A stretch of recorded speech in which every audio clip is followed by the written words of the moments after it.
দর্শক, ব্যবসা বাণিজ্যের বিভিন্ন বিষয় নিয়ে এশিয়ান টেলিভিশনের সাপ্তাহিক আয়োজন এশিয়ান বিজনেস অনুষ্ঠানে আপনাদের স্বাগত জানাচ্ছি। আজ আপনাদের সঙ্গে আছি আমি আনোয়ার রাজ এবং আমাদের যে আজকের আলোচনার বিষয় সেটি হলো জাকাত ও অর্থনীতি। আর এই বিষয়ে কথা বলার জন্য দুজন অতিথি আমাদের সঙ্গে উপস্থিত আছেন। আমার ডান পাশেই প্রথমে আছেন Niaz Rahim, chairman Centre for Zakat Management. আছেন সৈয়দ নাসির উদ্দিন, অর্থনীতি বিশ্লেষক ও পরিচালক, Plastic Goods Manufacturer and Exporters association. অনুষ্ঠানের শুরুতে আপনাদের দুজনকে আমন্ত্রণ জানাচ্ছি এবং আমাদের যে আজকের যে আলোচনার বিষয় সেটি হলো জাকাত ও অর্থনীতি।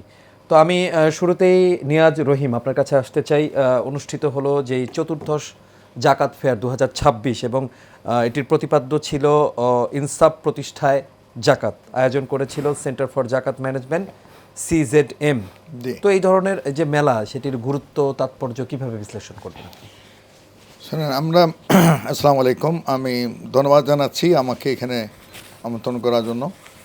আমি বলবো যে আপনি জাকাত নিয়ে কিন্তু অনেক কিছু করছে। আপনি জানেন বোধহয়, আপনি যাকে দেখবেন অনেকেই জাকাত নিয়ে কাজ করছে, আমাদের অনেকে জাকাত দিচ্ছে না।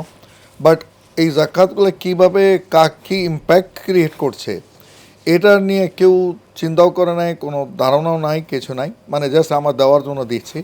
তো আমরা যেটা চেষ্টা করছি সেন্টার ফর জাকাত ম্যানেজমেন্টের মাধ্যমে, যে একটা সচেতন একটা পরিবেশ আমরা যাতে সৃষ্টি করতে পারি, যাতে পাবলিক জানে বা জনগণ জানে যে জাকাত নিয়ে আমরা কি করছি আর আমরা কি করতে পারবো একসাথে মিলে। তো এই জাকাত ফেয়ারের উদ্দেশ্যই হলো মোস্টলি মানে একটা এই জানানো, পাবলিককে অ্যাওয়ারনেস সৃষ্টি করা।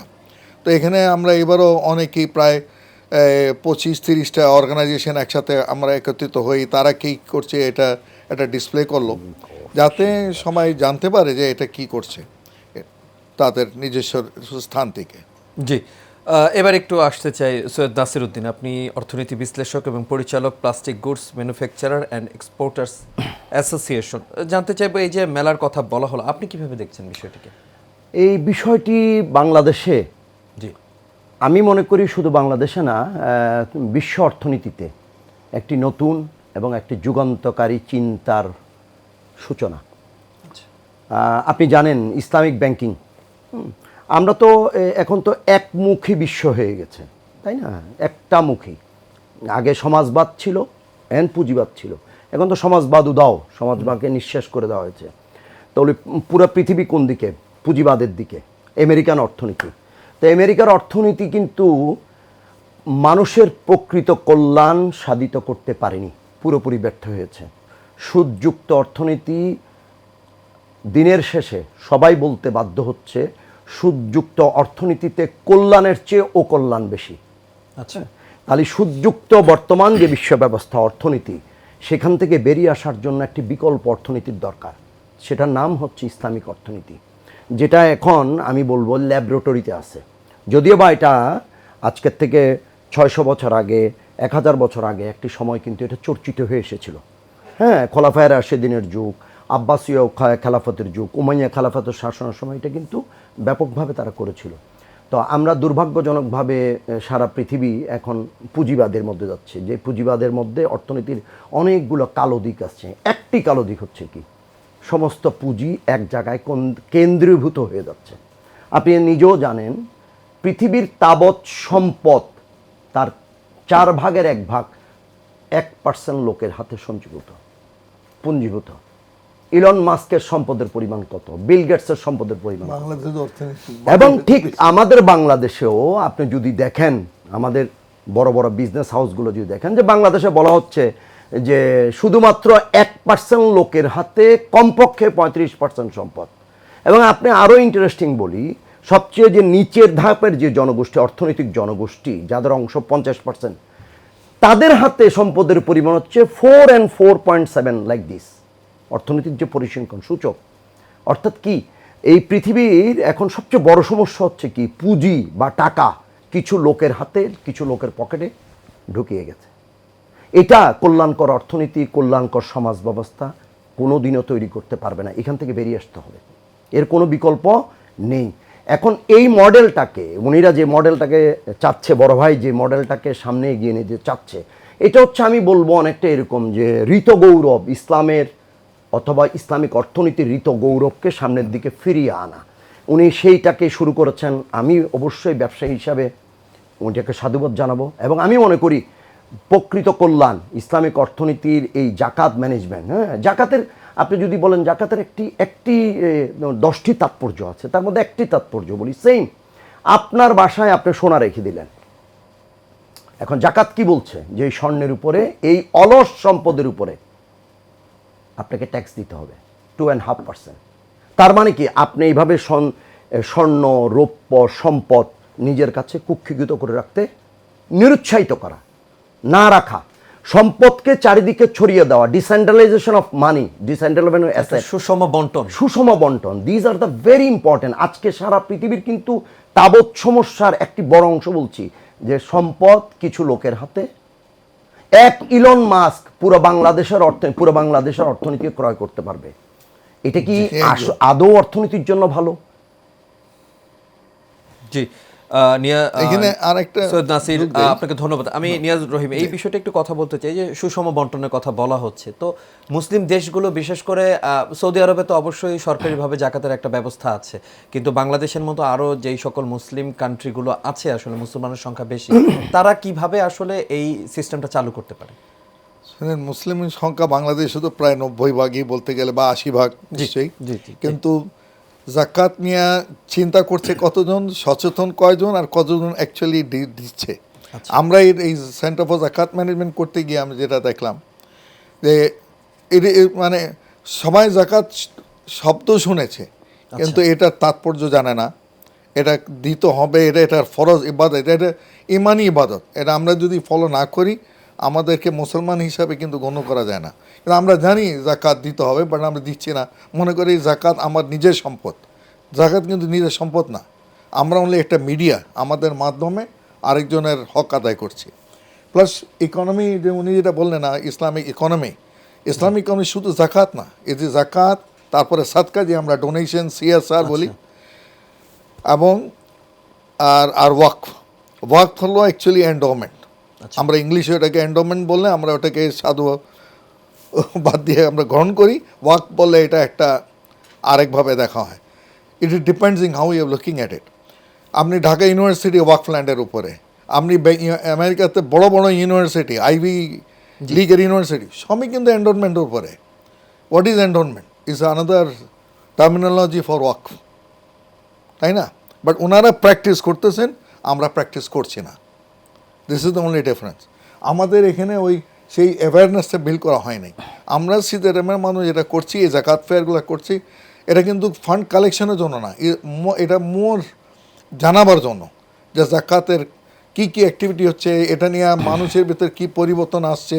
আপনি দেখবেন আমরা এই আজকে যেমন প্রায় 25টা NGO মিলে আমরা একটা কাজ করেছিলাম, Islamic NGO, normal NGO, not only Islamic NGO সময় কিন্তু কয়েকটা এরিয়াতে কিন্তু কনসেন্ট্রেটেড, এডুকেশন, হেলথ, স্বাস্থ্য, শিক্ষা, তারপরে এই আপনার এই ভোকেশনাল ট্রেনিং আর এন্টারপ্রেনারশিপ ডেভেলপমেন্ট, এই কয়েকটা কাজ করছে, কিন্তু সবাই বিচ্ছিন্নভাবে করছে। আমরা আজকে একটা নীতিগত সিদ্ধান্ত নিয়েছি যে আমরা সবাই একসাথে জোট বানাইতে পারি কিনা, যাতে আমাদের শক্তি একত্র আমরা করতে পারি, অ্যান্ড এটা দৃষ্টান্তমূলক ইম্প্যাক্ট আমরা ক্রিয়েট করবো ইনশাআল্লাহ। জি, তো we are trying that part. জি, সৈয়দ নাসির, একটু জানতে চাই, এই যে জাকাতের বিষয়টি অনেক সময় দেখা যায় আমরা যারা দিচ্ছি না তো দিচ্ছি না, কিন্তু যারা দিচ্ছি আমার মনে হয় না যে প্রপার ওয়েতে, মানে 100% দিচ্ছি, তারা দেওয়ার জন্য কিছু দিচ্ছি, কিন্তু এক্স্যাক্টলি হিসাব করে জাকাত যতটুকু আসার কথা সেটা কিন্তু আমরা দিচ্ছি না। আবার অনেক ক্ষেত্রে শাড়ি চুড়ি একটা করে লুঙ্গি কিনে দিয়ে দিচ্ছি। কিভাবে দেখছেন? Very interesting. জাকাতের শাড়ি নামে একটা আইটেমই আছে মার্কেটে, জাকাতের শাড়ি। স্যার যে কথাটা মিস করে গেছে বা ভুলে গেছে বলতে, সেটা আমি বলি। জাকাতের যে মূল স্পিরিট বা চেতনা যেটা বলি, সেটা আসলে ব্যক্তি পর্যায়ে আপনাকে টাকা দেওয়া না। আচ্ছা, এটা সবচেয়ে বড় বেনিফিটটা যদি নিতে চান, এবং একটা দেশকে যদি আপনি ইউরোপিয়ান মডেল করতে চান, আমেরিকান মডেল করতে চান, সুসংহত অর্থনীতি করতে চান, তাহলে জাকাতকে এটা সেন্ট্রালাইজড ওয়েতে আসতে হবে। সমস্ত জাকাত একটি ফান্ডে আসবে, যেটা খোলাফায়ে রাশিদিন এবং এটা একটা রাষ্ট্রীয় দায়িত্ব। হ্যাঁ, রাষ্ট্রীয় দায়িত্ব। খলিফা আব্দুল আজিজ, যাকে পঞ্চম খলিফা বলা হয় খোলাফায়ে রাশিদিনের মতন, তিনি এটা অত্যন্ত প্রপারলি করেছে। আপনি জানেন হযরত ওমরের সময় যাকাত নেয়ার মতো লোক খুঁজে পাওয়া যেত। Why? The miracle is that জাকাতটাকে সেন্ট্রালি অর্গানাইজ করছে, নাম্বার 1। নাম্বার 2, আমরা ক্ষুদ্র ঋণ কর্মসূচি, এই যে স্যার বললেন এনজিওদেরকে নিছেন, ক্ষুদ্র ঋণ কর্মসূচিতে আপনি জানেন এই বাংলাদেশের দারিদ্রতা ক্ষুদ্র ঋণ কর্মসূচির মধ্যে দিয়ে কতটুকু বিমোচন হয়েছে দারিদ্রতা, এটা নিয়ে কিন্তু বড় একটা প্রশ্নবোধক চিহ্ন রয়ে গেছে। কারণ এর সফলতা আমরা 40 বছর ধরে দেখতেছি। ক্ষুদ্র ঋণের সফলতা কতটুকু, সেই সফলতাটা কি জানেন? দুমুঠো ভাতের ব্যবস্থা করা। এটা কিন্তু তার চেয়ে বেশি কিছু করতে পারেনি। কিন্তু আপনি এই ক্ষুদ্র ঋণটাই যদি জাকাতের টাকা তাকে দিতেন, এটাকে বলা হয় কস্টলেস ফান্ড। আপনি গ্রামীণ ব্যাংক যে টাকাটা দিচ্ছে, এনজিও যে টাকাটা দিচ্ছে, টাকাটা দেওয়ার পরের দিন থেকে কিন্তু they started counting the interest. তাহলে যেই লোকটা এই টাকাটা নিচ্ছে, সে 10 টাকা নিল, সেটা কিন্তু 1 মাস পরে 10 টাকা 50 পয়সা হয়ে যাচ্ছে। তার একটা বার্ডেন তৈরি হচ্ছে। আর জাকাত আপনাকে কি করছে? জাকাত করছে যে না, এই 10 টাকা তোমাকে দিলাম, বিকাম এন্টারপ্রেনার হও, তুমি স্বাবলম্বী হও। এবং এটাকে বলা হয় কি জানেন? এটাকে গ্রাজুয়েশন মডেল বলে জাকাতে। সেটা কি একটা উচ্চতর আদর্শ, যে আপনি যেইবার জাকাত নিবেন এমন পরিমাণে নিবেন আর এমনভাবে ব্যবহার করবেন যেন আগামী বছর আপনি নিজেই জাকাত দিতে পারেন। এটি হচ্ছে মডেল। আমরা বর্তমানে যে মডেলে কাজ করছি, যেভাবে ক্ষুদ্র দান সদগার মতো জাকাত দেওয়া, মানে আপনার বাসায় যে জাকাত এসেছে, আপনি 100 টাকা করে 100 জনকে দিয়ে দিলেন, এই 100 টাকার জাকাত দেওয়ার মধ্যে কোনো তাৎপর্য নেই। এবং ইসলামের মূল স্পিরিট, জাকাত প্রদানের যে স্পিরিট, সেটার সাথে এটার কোনো মিল নেই। স্যারদের যেই উদ্যোগ, স্যারদের যেই চেষ্টা, এই চেষ্টাটা ছিল এক, সবার মধ্যে জাকাতের যে ফরজ বিধান, এটা সবার মধ্যে চেতনাটা তৈরি করা। 2 নম্বর হচ্ছে কালেকটিভলি, সম্মিলিতভাবে জাকাতটাকে আহরণ করা এবং সম্মিলিতভাবে পরিকল্পনা মতে জাকাতের টাকাটাকে ডিস্ট্রিবিউশন করা, যেন আগামী দিনে এই জাকাত গ্রহীতা নিজেই যেন জাকাত দেয় নেওয়ালা হয়। আলহামদুলিল্লাহ আমরা এটাতে সক্ষম হয়েছি। প্রায় 20 লক্ষ লোক। Niaz Rahim, chairman, Centre for Zakat Management. আছেন সৈয়দ নাসির, অর্থনীতি বিশ্লেষক ও পরিচালক, Plastic Goods Manufacturer and Exporters Association. Niaz Rahim, যে প্রশ্নটি রেখে গিয়েছিলাম বিরতির আগে, যে আপনি বলছিলেন যে 20 লাখ মানুষকে জাকাতের আওতায় আনা হয়েছে, কিভাবে আসলে করছেন এই বিষয়টি?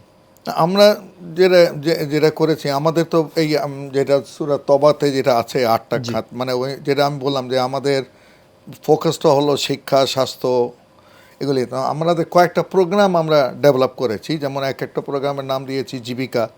জীবিকা তো হলো পুরো কনসলিডেট। আমরা স্যানিটারি বলেন, শিক্ষা বলেন, মানে অর্থনৈতিক সহযোগিতা বলেন, সব মিলে একটা হলো ওই একটা কম্পোজিট একটা প্রোগ্রাম নিয়েছি জীবিকা হিসাবে। আরেকটা হলো জিনিয়াস, যারা ইউনিভার্সিটিতে কোনোভাবে পা রাখতে পেরেছে, আমরা তাদেরকে জিনিয়াস হিসাবে চিহ্নিত করি। কারণ ওরা কারণ এটা যেহেতু একটা খুবই দরিদ্র পরিবার থেকে আসে এনারা, তো কোনো রকম পা রাখা মানে এত প্রতিকূলতার মাঝখানেও সে আসতে পারছে, মানে হি ডেফিনেটলি জিনিয়াস। তো ওকে এভাবে রিকগনাইজ করে আমরা কিন্তু আমাদের একটা আছে, এটা ডিজিটালাইজ প্রোগ্রাম করা। যারা বৃত্তি চায় তাদেরকে কম্পিউটারে গিয়ে তার অ্যাপ্লিকেশন ফর্ম ফিল আপ করতে হয়, এবং আমরা ওইখান থেকে সিলেক্ট করি যে তারপর একটা ইন্টারভিউ সেশন হয় এগুলো। তো আলহামদুলিল্লাহ আমি বলবো যে আমাদের যেহেতু আমরা কোনো এনজিও না, এই জাকাত সংগঠন, আমরা প্রত্যেক জায়গায় আমরা 5 বছরের বেশি কোনো জায়গায় আমরা থাকি না। তো আমরা একটা গ্রাম যদি চুজ করি, তার 5 বছর পরে ওরা যখন উঠে যায়, আমরা আবার আরেকটা গ্রাম শিফট করি। তো আলহামদুলিল্লাহ আমরা প্রতি বছরই কয়েক গ্রাম কিন্তু এভাবে মানে গ্র্যাজুয়েট হয়ে চলে আসতেছে। আমরা শিক্ষার খাতে যেটা করি, আমরা ফ্রম স্লাম স্কুল থেকে প্রাইমারি, সেকেন্ডারি, তারপর আপ টু গ্র্যাজুয়েশন পর্যন্ত আমরা সাপোর্ট দিই। মানে যাতে কোনো জায়গায় যেন মিস আউট না হয়। যারা যে ছাত্ররা যেতে পারে না, ওদেরকে আবার ভোকেশনাল ট্রেনিংয়ের ব্যবস্থা আছে, যাতে ওরা কারিগরি শিক্ষা নিয়ে, তারা দক্ষতা নিয়ে তারা যেন আগাতে পারে। এইভাবে করে মা শিশু যারা চিকিৎসা পায় না, ওদেরকে চিকিৎসা দেওয়ার ব্যবস্থা করি। আর আমরা যে চিকিৎসা দিই, এটা শুধু 1টা ট্যাবলেট 2টা ট্যাবলেট খাওয়ানো না, ইট ইজ কম্প্রিহেন্সিভ, মানে সুস্থ হওয়া পর্যন্ত আমরা এইভাবে করি। কিন্তু পুরো আমাদের সাথে যারা আছে তাদেরকে আমরা মানে স্বাবলম্বী করার জন্য যা করা লাগে আমরা সেটা করি, সেই সাপোর্টটা দেই। জি, সৈয়দ নাসির আপনার কাছে আসতে চাই। এই যে ওয়াকফর যে বিষয়টি বললো এবং শিক্ষা ক্ষেত্রে, এবং আপনি সূরা তওবার কথা বলা হলো যে জাকাতের 8টি খাতের কথা, শিক্ষার ক্ষেত্রে, শিক্ষা প্রসারের ক্ষেত্রে আসলে কিভাবে কাজে লাগানো যায় এই বিষয়টি একটু যদি বলতেন। আচ্ছা, আপনাকে দুজন লোকের নাম বলছি। একজন লোক এই সূরা তওবাতে যে 8টি খাতের কথা বলেছে, এই 8টি খাতকে তাফসীরের ক্ষেত্রে, ব্যাখ্যার ক্ষেত্রে দুইজন ব্যক্তি বিপ্লবীভাবে জিনিসটাকে উপস্থাপন করেছে। একজন নাম হচ্ছে ইবনে আশুর, টিউনিসিয়ার একজন বিখ্যাত আল্লামা, বিংশ শতাব্দীর, যিনি আসলে বক্তব্য দিতে চেয়েছে। প্রথম হচ্ছে এটা ফরজ, এমন একটি ফরজ যেটা ব্যক্তিগতভাবে করে আপনি পার পাচ্ছেন, ঘটনাটা হবে না। আচ্ছা, এটা কালেকটিভলি করতে হবে এবং এটার স্পিরিটটা হইতে হবে এরকম যে এটার মধ্যে দিয়ে অবশ্যই ইফেক্টিভলি দারিদ্র্য বিমোচন হবে। মানে আমি আমার কাজ সেরে ফেললাম, No, বিষয়টা no, সেটা no, না। no, hey, এটা yes. পরিমাণে দায়িত্বহীন মধ্যে পড়বে এরকম ইবনে একটা Ashur, the great name in Tunisia, যে উনির পুরো চেতনাটাই ছিল যে 8টি খাতের মধ্যে দিয়ে আমাকে বেঁধে ফেলা না, তাফসীরটা এইভাবে করলে হবে না, তাফসীরকে অনেক ব্যাপ্তিতে নিয়ে আসতে হবে। দুই, মুক্ত করতে। আজকে যে মুসলিম বিশ্বে যে হাহাকার, যে অভাব, আমাদের মেধা শূন্যতা, আমাদের গবেষণা শূন্যতা, আমরা অনেক জায়গায় পিছিয়ে গেছি, বিজ্ঞানে, শিক্ষায় পিছিয়ে গেছি। এই জাকাতকে সেই কাজে লাগানো ইবনে আশুরের একটি বড় লক্ষ্য ছিল। এবং Maulana Abul Kalam Azad, India wins freedom, যার লেখক ভারতের, উনিও কিন্তু এই বিপ্লবী চিন্তাটাই পোষণ করতেন। হ্যাঁ, বৈষম্যের একটা সূচক আছে, বৈষম্যকে মাপার জন্য একটি সূচক আছে, এটাকে বলা হয় গিনি কোএফিশিয়েন্ট রিডাকশন ইন্ডেক্স বলে আর কি। হ্যাঁ, অর্থনীতিতে বৈষম্যকে, Reduction index। হ্যাঁ, কোএফিশিয়েন্ট রিডাকশন ইন্ডেক্স, গিনি বলা হয়। তো এই মেথডের মধ্যে দিয়ে যে বৈষম্যকে যে মাপটা করা হচ্ছে, সেই মাপটার মধ্যেও কিন্তু কতগুলো ঘাটতি দেখা যাচ্ছে। সেই ঘাটতি আপনি যদি এই যে জাকাতের সুদযুক্ত অর্থনীতি দিয়ে যদি এটা করতে যান, আসলে আপনি বুঝবেন কিনা, এই যে টাকার আজকে যে মুদ্রা ছাপানো হচ্ছে, পূর্বে মুদ্রা ছিল স্বর্ণ বা তাম্র, তাই না, কয়েন, ধাতব। ধাতব। এইখান থেকে এই যে পুঁজিবাদী সমাজ ব্যবস্থায় যে কারেন্সি, এই কারেন্সির কারণেই কিন্তু আজকে ইনফ্লেশন, আমরা যে মূল্যস্ফীতির বিভীষিকার মধ্যে ঘুরতেছি, এটা দুটো কারণ, একটা হচ্ছে কাগজি মুদ্রা, আরেকটি হচ্ছে সুদ। এই দুটি সবচেয়ে বড়, এবং এটার মধ্যেই বিশ্ব অর্থনীতি বর্তমান চ্যালেঞ্জের মধ্যে কিন্তু ঘুরতেছে। এখান থেকে বেরোতে হলে আপনাকে সুদের বাইরে একটা নতুন মেথড আসতে হবে, যেটির বিকল্প হচ্ছে জাকাত এবং ইন্টারেস্ট ফ্রি লোন বা ইসলামিক ব্যাংকিং প্রসেস। হ্যাঁ, এবং ইসলামিক ব্যাংকিং কিন্তু সদকা জারিয়া, সদকা জারিয়া না, হাসনা কর্জা হাসানা, কাজনা হারতানা, এরকম মেথডগুলোতে আসতে হবে আর কি।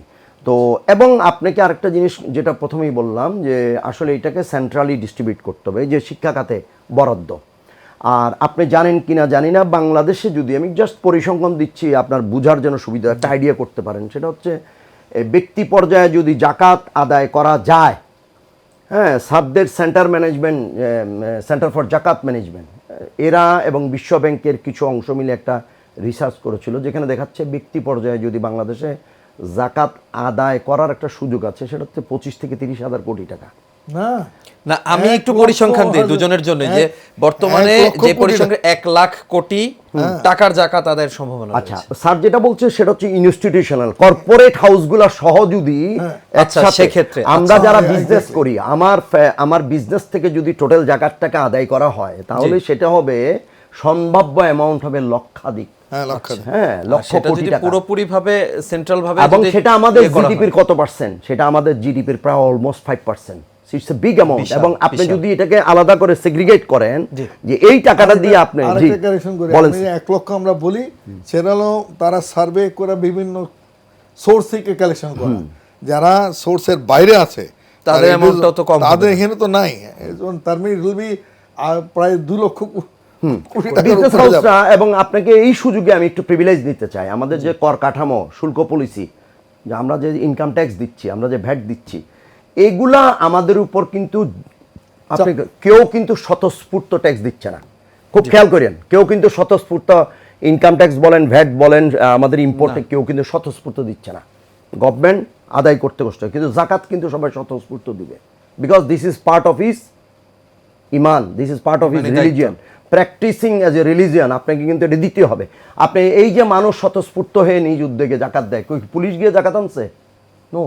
সো এটাকে যদি আমাদের মানে আমাদের যে কর কাঠামো আছে সেই কর কাঠামোর মধ্যে যদি জাকাতকে ইনকর্পোরেট করতে পারে, এটাকে যদি অ্যামালগামেট করতে পারে, এবং আজ আমরা যারা জাকাত দিচ্ছি তাদেরকে যদি করের ক্ষেত্রে একটা রেয়াত দেওয়া যায়, একটা যদি স্পেস দেয়, এই জন্য স্যাররা যে উদ্যোগটা নিচ্ছে, বড় ভাইয়ের এই উদ্যোগগুলোকে আমরা সাধুবাদ জানাচ্ছি, কারণ উনি এখানে একাডেমিশিয়ানকে ইনক্লুড করেছে, উনি এখানে রিসার্চারকে ইনক্লুড করছে, ব্যাংক, বিমা, ক্ষুদ্র ঋণ সবাইকে ইনক্লুড করতেছে। এবং ক্ষুদ্র ঋণের ব্যর্থতার কথা বললাম, ক্ষুদ্র ঋণ বাংলাদেশের মানুষকে দুমুঠো দুবেলা ভাতের ব্যবস্থা করতে পেরেছে, তার চেয়ে বেশি কিছু নয়।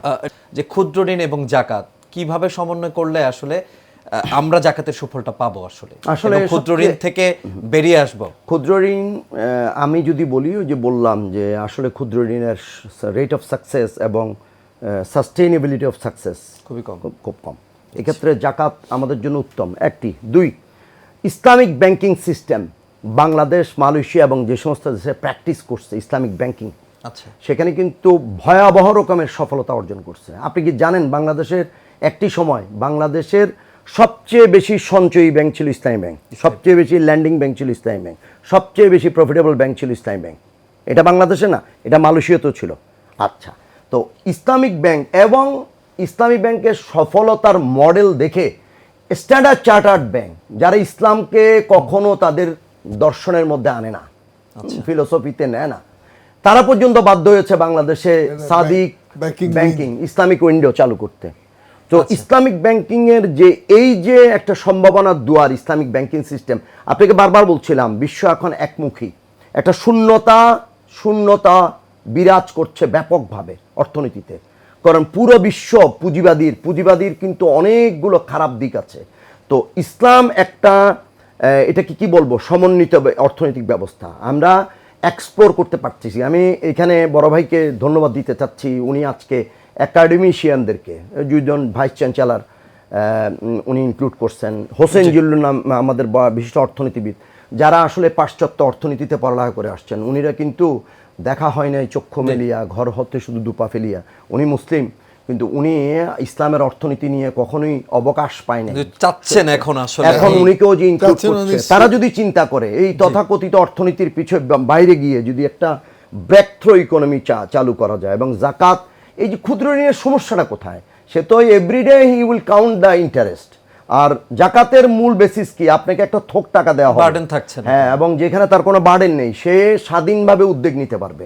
সেটা দুটো গরিব যে সৈয়দ নাসির, ধন্যবাদ, সময় একেবারে শেষ। আমি নিয়াজ রহিম আপনার কাছে একেবারে শেষে মানে সংক্ষেপে জানতে চাই যে সর্বস্তরের মানুষের কাছে আসলে জাকাত ভিত্তিক যে অর্থনীতি কিভাবে পৌঁছানো যায় আসলে? জাকাত আমি যে প্রশ্নটা করেছিলাম ওনাকে, আমি সেটা বলো, আমাদের ইসলামিক ফাইন্যান্সে একটা কার্জা হাসানা বলে একটা ইয়ে আছে, মানে পলিসি, সেটা হলো সুদ ভিত্তিক না। আচ্ছা, তাকে আমরা বিজনেস ইভ্যালুয়েশন করে স্টাডি করে তাকে টাকা দেওয়া হবে, সে যেদিন সফল হবে সে টাকা একটা নির্দিষ্ট সময়ের ভিতরে ফেরত দেবে। অ্যাজ মিন ওই টাকাটা যখন আসবে ইটস কিপস অন সাইক্লিং, মানে আজকে আমি পেলাম কালকে উনি পাবে, এইভাবে কার্জা হাসানা। এই একটা ওয়েতে আমরা মাইক্রো ফাইন্যান্সিং করা যায়, যে সোশ্যাল ওয়েলফেয়ারের জন্য। আরেকটা জিনিস যেটা হবে, যেটা আমাদের এই আজকের যে মানে আমাদের জাকাত ফেয়ারের সফলতা আমি বলবো, আজকে আমাদের এখানে দুইজন যে ভাইস চ্যান্সেলর ছিলেন, একজন ইস্টার্ন ইউনিভার্সিটি আর সাউথ ইস্ট ইউনিভার্সিটি, ওনারা বলে দিলেন যে আমরা আমাদের ইউনিভার্সিটিতে ইনশাআল্লাহ ইসলামিক ডিপার্টমেন্ট এটা সেট আপ করবো, যেখান থেকে এটাকে আমরা। জি, নিয়াজ রহিম আপনাকে এবং সৈয়দ নাসির আপনাকে অসংখ্য ধন্যবাদ। আমরা একটি গুরুত্বপূর্ণ বিষয় নিয়ে আসলে আলোচনা করছিলাম, জাকাত এবং অর্থনীতি নিয়ে, এবং আমরা আশা করি যে ভবিষ্যতে জাকাত এবং অর্থনীতির মাধ্যমে মানে জাকাতের মাধ্যমে অর্থনীতি আরো বেগবান হবে এবং বাংলাদেশ। আমি এশিয়ান টিভিকে এই সুযোগে একটু ধন্যবাদ দিতে চাই, এরকম একটি ব্যতিক্রম অনুষ্ঠান আমি হতে চাই।